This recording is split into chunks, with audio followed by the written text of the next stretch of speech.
The world has changed. Every headline, every market chart, every conversation seems to circle back to one question. Where is the war going, and what will it do to money? Because when geopolitics shake, capital moves. And capital, let's be honest, is always the smartest player in the room. So today we're going to break down where the money is heading next through three lenses: currency, energy, and capital flow. If you understand these three, you'll understand the next global wealth migration. Let's start with currency, the foundation of American power. People often think the US dollar became the world's reserve currency because of some international agreement, Bretton Woods or the petrodollar system. But that's only part of the story. The real backbone of the dollar's dominance is military reach and global order enforcement.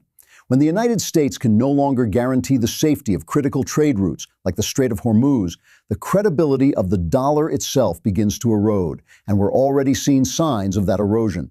A recent European business journal published a stunning figure. The total value of gold held by foreign central banks has now surpassed $4 trillion, while their holdings of U.S. treasuries have fallen to $3.9 trillion.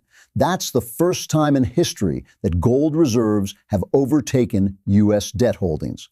According to IMF data, foreign official ownership of U.S. treasuries has dropped from 34% in 2015 to under 25% today. China alone reduced its holdings by $75.5 billion in 2025. This isn't a short-term fluctuation, it's a structural shift. Here's what that means. U.S. debt will increasingly be absorbed by domestic institutions, while global central banks are quietly speaking in gold. And the dollar's share of global foreign exchange reserves has fallen from 70% in 2000 to just 56% in 2025, a 30-year low. Now, don't expect a single new currency to replace the dollar overnight. What's emerging instead is a multi-currency, gold-anchored reserve system, a more fragmented, friction-filled financial world.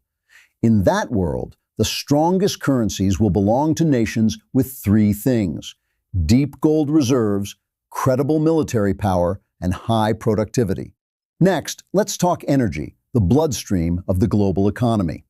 Even if Middle Eastern supply chains recover, the geopolitical risk premium on oil and gas will stay high for years.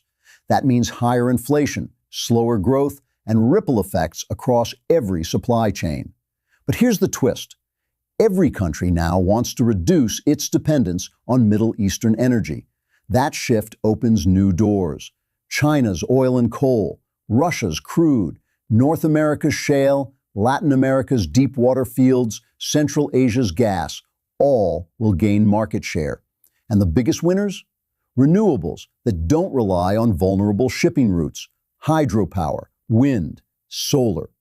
The global energy map is transforming from a hub-and-spoke system centered on the Middle East into a multi-node network where regional independence matters more than ever. Finally, the most important layer: capital flow. In times of global crisis, money doesn't disappear, it migrates. It looks for safety, stability, and opportunity. When the British pound rose in the 19th century, London became the world's safe haven. When the dollar took over in the 20th, New York became the fortress of global capital. So where does money go next? Right now, the data points to China. In 2025, foreign investors poured $14 billion into Chinese equities. Cumulative global inflows into Chinese assets reached $83 billion. Major investment banks, Goldman Sachs, Morgan Stanley, have been openly bullish on China's financial resilience. Why? Because Chinese assets have become a stabilizer in a world of fractured supply chains and rising geopolitical risk. Shanghai and Hong Kong are evolving into dual financial hubs, bridging East and West. And de-dollarization, once an academic debate, is now a structural reality. We may be witnessing the early stages of a global rebalancing, where the next chapter of financial history is written not in Washington or London, but in Asia. So what does all this mean for investors, for nations, for ordinary people. It means volatility is the new normal. It means diversification isn't optional, it's survival.